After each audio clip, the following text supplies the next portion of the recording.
In African cultures, marriage isn't just between two people, it's a binding of two families, a sacred union forged in tradition and mutual respect. But what happens when love becomes a weapon, when one side wants the union and the other wants control?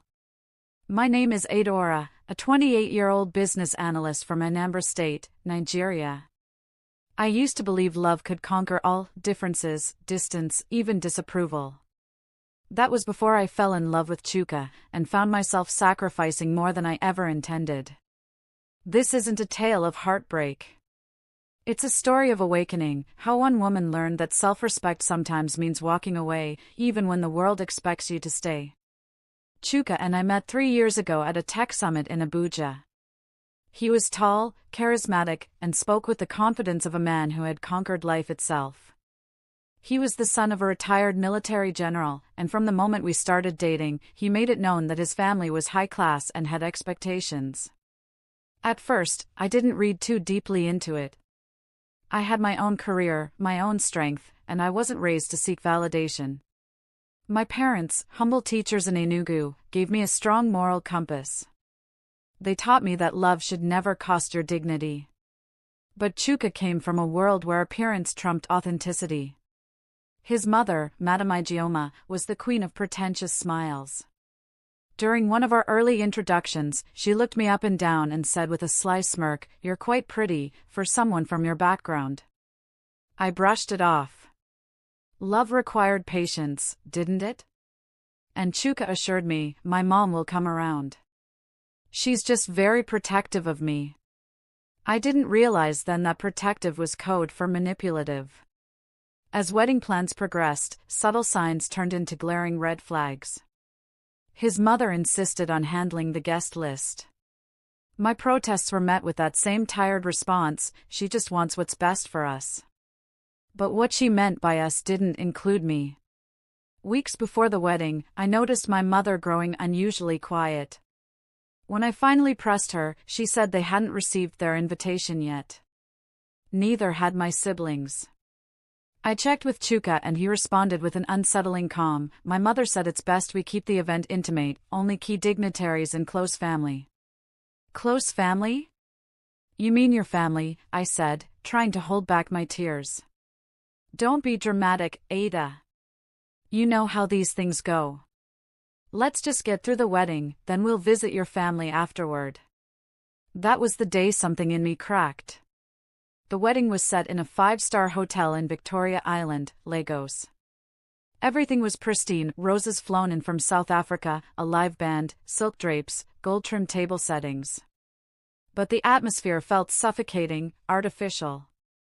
I was dressed like a queen, yet I had never felt so much like a stranger.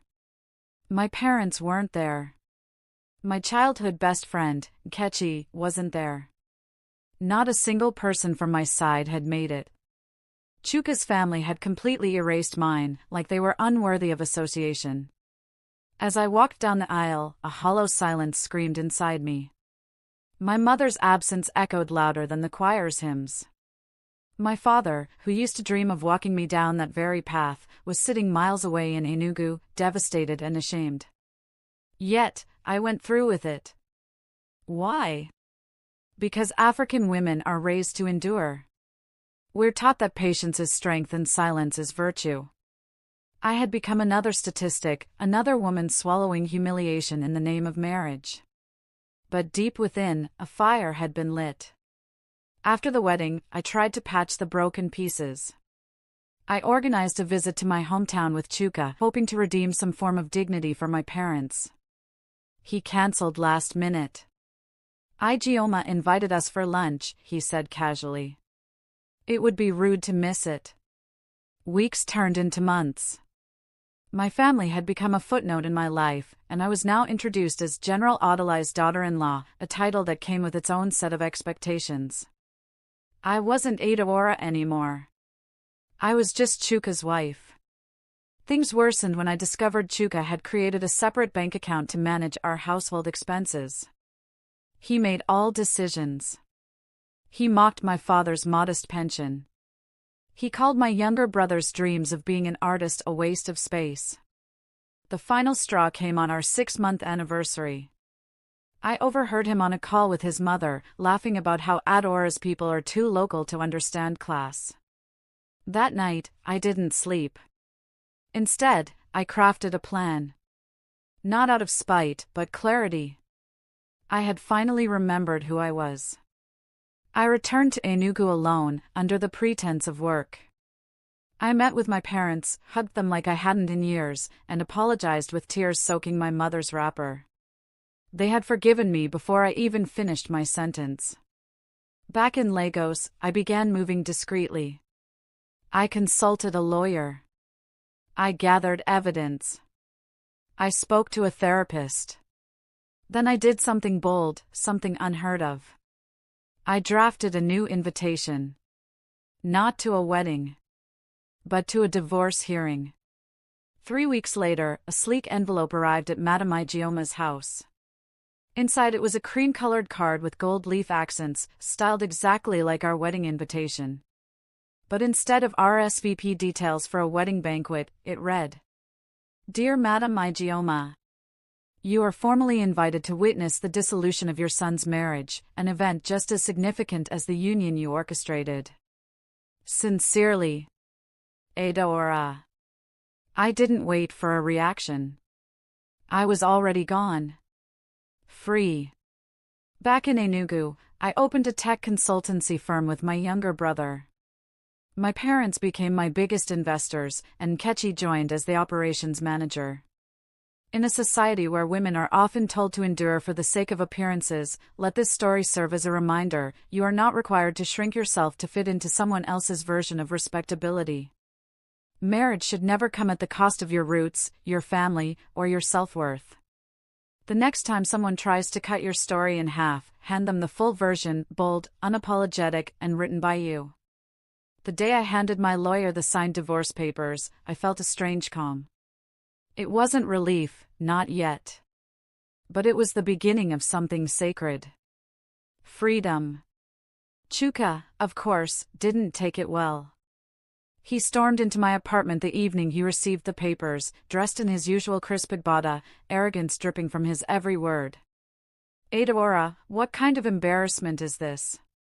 You sent my mother a divorce invitation? Are you out of your mind?" I didn't shout. I didn't flinch. I sat across from him in my simple Ankara dress, feet grounded on tiled floors I paid for myself. "You disrespected my entire family, Chuka. You erased them from our wedding. You made me a stranger in my own life. This marriage was built on lies, and I won't carry them any longer." His jaw clenched. "You're overreacting. Things would have settled.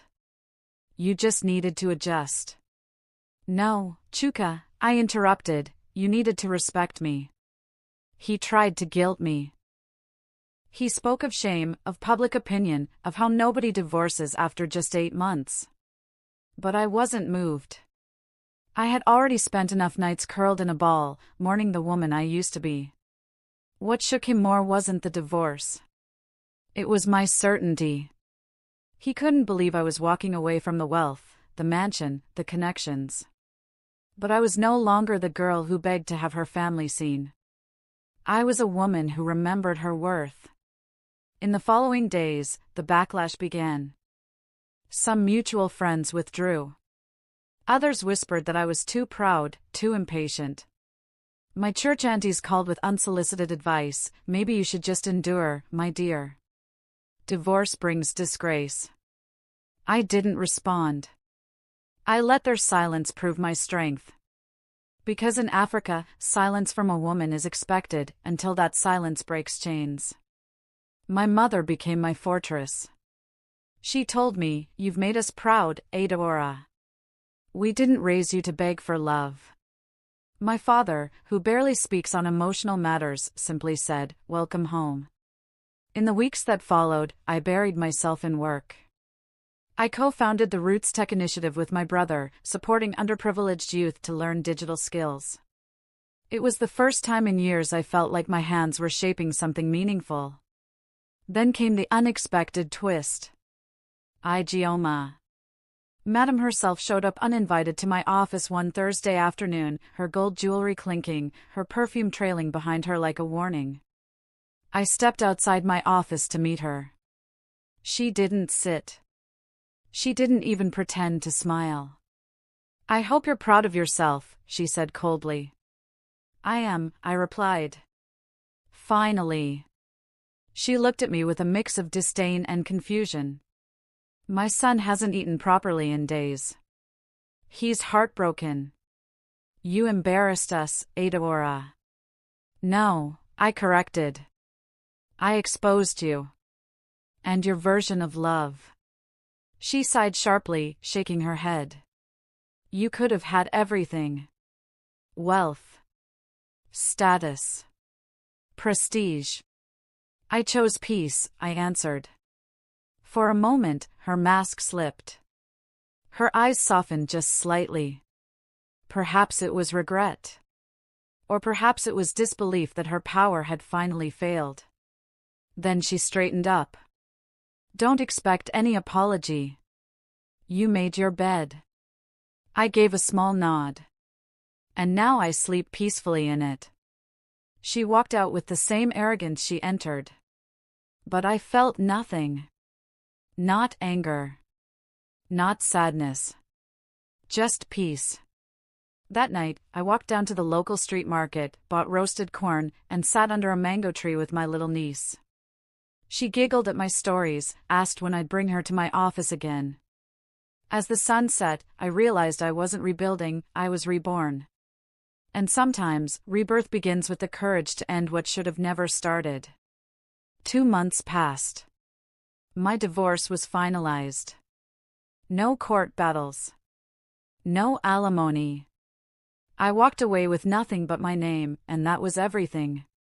I could finally look in the mirror and see the woman I used to be, before Chuka, before the manipulation, before the shame disguised as marriage. But the world wasn't done talking. Whispers followed me in markets and salons. Some pitied me. Others judged. "She left a rich home. She'll regret this in 10 years. No man will marry her now." The words stung at first. But healing teaches you that silence is not agreement, it's power. I didn't respond. Instead, I lived. I poured myself into Roots Tech Initiative, training girls from rural communities. Girls who once believed that marriage was their only option. Girls who now saw a different kind of future, because I was proof that choosing yourself wasn't rebellion, it was survival. One day, while leading a workshop in Nsaka, I noticed a familiar face in the crowd. Her head was down, her arms wrapped tightly around herself. She looked like me, years ago. Her name was Agochi. 17. Engaged to a man twice her age because her family needed the bride price. After the session, she stayed behind and asked quietly, "Is it true you left your husband? And you're still happy?" I smiled gently. "Yes, it's true. And no. Happiness didn't come instantly. But it came." She nodded slowly, like she was planting that truth deep inside her. That one conversation reminded me that my pain hadn't been in vain. My story had become a lifeline. 3 weeks later, I received a call from Chuka. "I just wanted to talk," he said. Curiosity made me agree to meet. We sat at a quiet cafe, far from the places we used to frequent together. He looked different. Smaller, somehow. Not in size, but in presence. The weight of his own pride had started pressing down on him. "I never realized how much of you I erased," he admitted. "I was so consumed by my mother's expectations. By status. I never even asked you what you wanted. I didn't nod. I didn't offer comfort. That day you sent the invitation," he trailed off, "it woke me up. I looked him in the eyes and said, 'You didn't just hurt me, Chuka. You insulted my family. You robbed my parents of a moment every father and mother dream of. And I forgave you the moment I left, but I'll never go back.'" He looked away, ashamed. I just needed you to hear it. I'm sorry. And for the first time, I believed him. I stood to leave.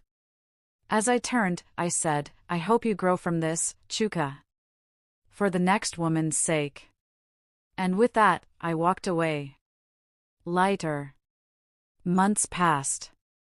I traveled across different states, speaking at women empowerment seminars. I was invited to speak at a university convocation in Benin. My story had grown wings. Not because I was famous, but because I was honest. In one of the events, a journalist asked me, "What would you tell young African girls who dream of fairy tale weddings?" I smiled thoughtfully and said, "Fairy tales are fine, as long as you are the author. The dress, the cake, the crowd, none of it matters if the people who built you aren't invited to witness it. If someone forces you to shrink your past to fit their future, they don't deserve you." In a culture where silence is sometimes mistaken for strength and endurance for love, I chose something radical. I chose myself. And from that choice came something far greater than a perfect wedding. It gave me a perfect peace. So to the women reading this, listening to this, watching from the shadows, know this. You are not selfish for demanding respect. You are not difficult for expecting loyalty. And you are not weak for walking away from what looks good but feels wrong. Your family is not baggage, they are your roots.